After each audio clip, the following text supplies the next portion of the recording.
shouldn't have been able to see themy. Husband, my best friend, too close too, familiar, the air between them heavy with tension. They hadn't seen me yet. I stepped inside. No hesitation, no anger, just certainty. They froze her breath, caught his hands tensed. The silence stretched, charged, waiting to snap. I let it linger, let them feel it. Then I smiled. You should have invited me, before we dive in. Take a quick second to like this video and hit subscribe. It's easy. Only takes a moment and helps more than you. No, plus you won't want to miss what happens next now. Let's begin. His hands gripped my waist, pulling me closer in a way that still felt effortless, even after all these years.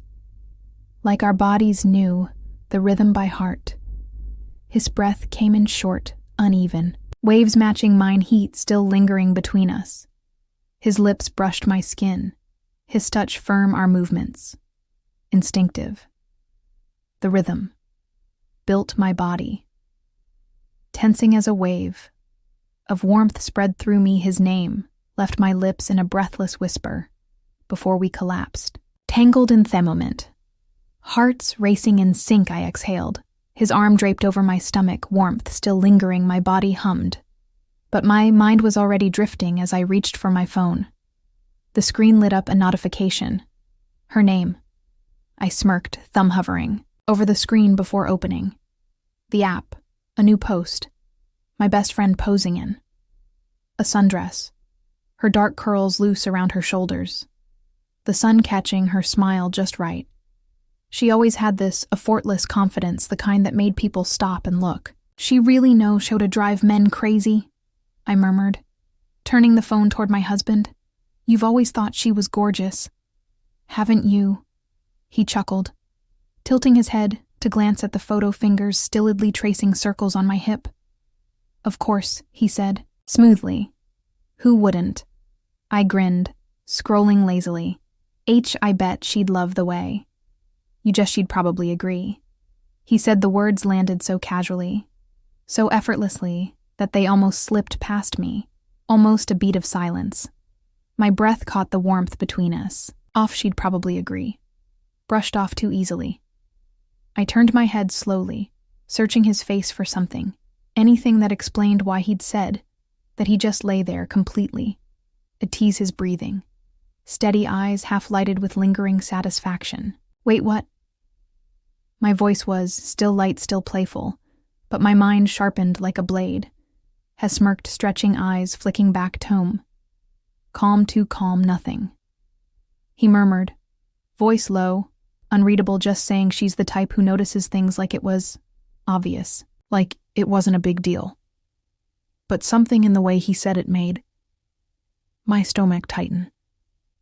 His hand brushed my thigh absent-mindedly, but I barely felt my eyes drifted back to the screen, staring at her photo, and for the first time, I wondered how much does he really know about her, about morning light stretched across the sheets, but my body felt cold. I should have woken up satisfied, still wrapped in the warmth of last night. But I wasn't. Something was wrong. That feeling had been following me since he spoke. Those words too smooth, too knowing. I went through the motion, scoffing, scrolling through my phone, mindlessly tapping into the security app to check yesterday's deliveries. Mythum swiped too far, a past recording. The living room. I almost backed out. Almost. Then I saw them and my breath vanished. The video played clear. As day no room for misinterpretation. My best friend, my husband. I sat up, heart hammering against my ribs. My fingers tightened around the phone. This wasn't just flirting. This wasn't a mistake. She was beneath him, shifting as his body pressed against hers, her movements instinctive. His hands held her in, a way I recognized their movements synced, drawn together by something undeniable. His lips brushed against her skin the way I'd felt them before. Her breath hitched a reaction she couldn't suppress. His name left her lips the same way it left mine. Heat flashed in my chest, but it wasn't just anger. It was something sharper, deeper, more dangerous.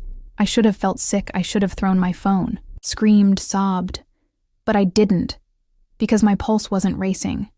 With rage, it was something else, something worse.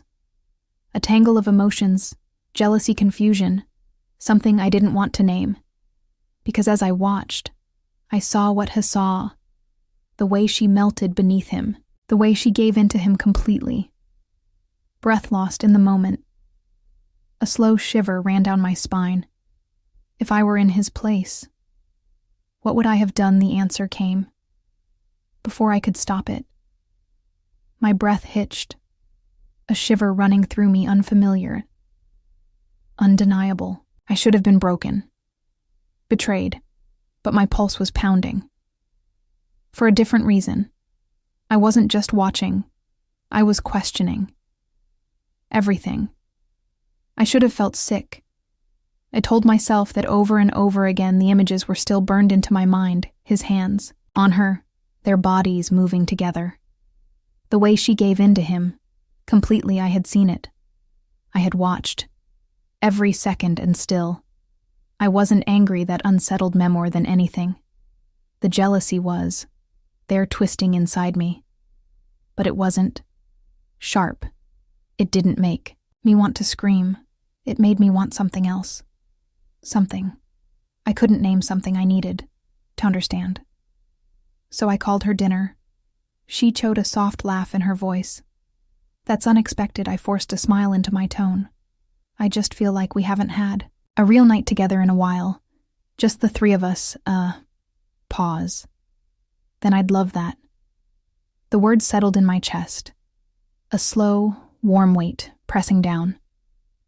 I didn't know if this was a mistake. I only knew. I needed to feel.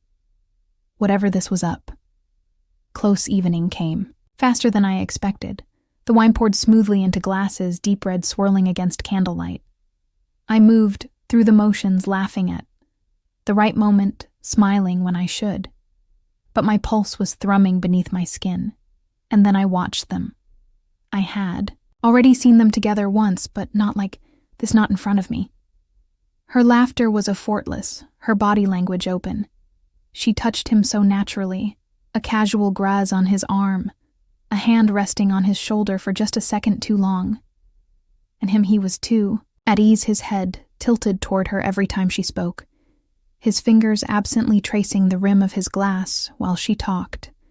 And then a moment that hit me harder than it should have. She said something teasing, something I didn't quite catch, and he leaned in close, too close, his lips near her ear. Whispering something back, she laughed. But it wasn't just a laugh. It was the kind of laugh I used to make for him. A slow, heated pulse rolled through. I should have felt sick, should have been furious, but all I could think about was her skin against his, because I wanted to feel it too. Not just him, her. I didn't want to stop them. I wanted in.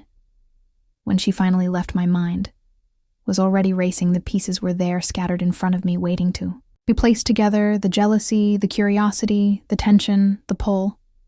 I didn't have doubts anymore. I knew exactly what I had to do. Morning came, but my mind was already ahead of the day. I knew exactly what was going to happen. Before it did, I had seen it in their eyes, in the way they moved, in the way they thought they were. Careful, but not careful enough. So we made it easy for them. I left early, told my husband I had errands to run, told my best friend I'd see her later, no hesitation. No questions. I wanted them to believe they had privacy, that there was no reason to hold back. And then I waited, minutes dragged, time stretched. I let the tension coil tighter and tighter, until I could almost feel it snapping in the air even from a distance. Then I turned the car around and drove home. The door was unlocked. He never locked it, when he thought he was alone. I stepped, inside silent, measured my heartbeats. Steady, the house was quiet, but not empty. Soft sounds floated down the hallway, faint but unmistakable. I didn't rush. I let every step sink into the floor, slow and deliberate, letting the moment stretch. I reached the bedroom. The door wasn't closed all the way. Just enough to keep the illusion of privacy. I pushed it open. My husband, my best friend, tangled together. Just as I knew they would be, his hands on her body. Her head tipped back, lips parted their movements, in sync, lost in something deep, something urgent, something they thought no one else could see until they saw me. A breath caught, muscles tensed. His hands faltered for half a second, her body stiffened against his. Is her head snapping toward me, but they didn't stop. They couldn't. I let the silence stretch between us. Let the moment settle thick and charged. I wanted them to feel it, to understand that I wasn't here to break this apart. Then finally I smiled. You should have invited me. Their eyes stayed locked on me. The tension crackling in the space between us, thick with anticipation. I didn't hesitate. My fingers found the hem of my dress, lifting it slowly over my head. The fabric slipped away, drifting to the floor. The air shifted, charged, humming, with something unspoken, something undeniable. I stepped forward, closing the space between us. My fingertips brushing her jaw, the lightest touch her breath caught, her lips parting as I tilted her face toward mine. Our movements, effortless, instinctive. And then I kissed, soft at first, a slow tease of warmth. A question met with a quiet shiver. An answer whispered in the way she melted against me. The moment deepened. Hesitation, fading, her hands rising to my waist, pressing closer, her touch hesitancy. At wanting more behind me, I felt him. His presence lingered, steady, warm, a quiet force, waiting, watching. Knowing his fingertips traced a slow path down my back, feather-light at first, then more deliberate, the heat of his breath. Touched my shoulder, lingering before his. Lips followed his touch, unhurried, intent. Clear in the way his hands settled on my waist, grounding me between them. A slow tremor rippled through me, caught between the softness of her kiss and the steady, knowing pressure of his hands. My fingers explored the contours of her skin, learning her, memorizing her, feeling the way she responded beneath my touch. The way her breath hitched, the way every shift carried silent, meaning I kissed her deeper, savoring, teasing, drawn in by the way she pressed into me, how effortlessly we fit. Then I let my lips wander, tracing the curve of her jaw, the column of her throat, lingering over the pulse that fluttered beneath my mouth. I took my time, revving in every subtle reaction, every small sound caught between breath and need, her fingers tangled in my hair, holding me there, her touch, both uncertain and unyielding, behind me. Hemmed, always there, always present, his hands discovering, searching, finding each place where sensation deepened into something more. His lips followed, pressing warmth into my skin, each slow movement sending a spark down my spine. We were caught in it, tangled together in the space where thought dissolved, where only sensation and connection remained, everything built slow and deliberate, winding tighter with each shared breath. Each touch, each lingering moment, stretched impossibly thin, and then the tension broke, a rush, an undeniable pull, swallowing us whole, a wave crashing over, leaving nothing but breathless stillness in its wake. The world faded, leaving only warmth, only them, only the sound of unsteady breaths filling the space. Between us, I exhaled, sinking into them, into everything that had just unraveled between us. No second guessing, no hesitation, just them, just us, just this. Most men dream about this. But if it happened to you, would you take the chance? Be honest. If you walked in on this moment, would you stop it or just watch? Maybe even join, I want to know. Tell me in the comments what's your move, and before you go, don't forget to like this video and hit subscribe. It's free. Takes just a second and ensures you never miss the next story. Turn on the notification bell too. You won't want to be late for what's coming next. Thanks for watching, and I'll see you in the next one.